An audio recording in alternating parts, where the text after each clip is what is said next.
এখন আমরা যাচ্ছি 58 গেটে। ঘরে মিথ্যা কথা বলেছি ভাই, বলেছি বলিয়ে যাচ্ছি, একটু ঘুরে চলে আসবো। তো আমরা দু বোন এক ভাই মিলে বেরিয়ে পড়েছি 58 গেটে যাওয়ার উদ্দেশ্যে। আমাদের বাড়ি থেকে প্রায় অনেকটাই দূরে 58 গেট, কারণ দুটো গাড়ি ফেরি করতে হবে, এখান থেকে বোয়ালিয়া থেকে 58 গেট। তো আজ জামাই ষষ্ঠী, তো ওদেরকে নিয়ে এখন আমি ঘুরতে যাচ্ছি। যেহেতু আমি পিসি বাড়িতে এক সপ্তাহ ছিলাম, সেখানে ওরা আমাকে অনেক ঘুরিয়েছে, তো এখন আমি যাব ওদেরকে নিয়ে একটু ঘুরতে। সেখানে আমারই সব ট্রিট থাকবে, আমারই সব কিছু। তো সেখানে উঠে প্রচণ্ড মজা করেছি, বাচ্চাদের দোলনায় এমনকি উঠে গেছিলাম।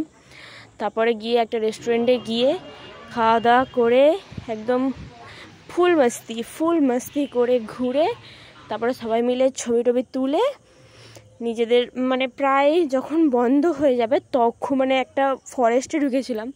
ফরেস্টটা যখন বন্ধ হয়ে যাবে তখন আমরা সেখান থেকে বেরিয়ে খেয়াঘাট গেছি। খেয়াঘাট থেকে ঘুরে এসে তারপরে আমরা শুরু করেছি খাওয়া দাওয়া। তখন প্রায় রাত্রি 9টা বেজে গেছে। তো গাড়ি পাবো না সেটাও ভাবছিলাম, গাড়ি থাকে কিন্তু 9টার পর প্রাইস বেড়ে যায়। তারপরে সেখান থেকে গিয়ে আমরা টোটো পেয়ে সেখান থেকে বেশি দামে উঠে চলে আসি।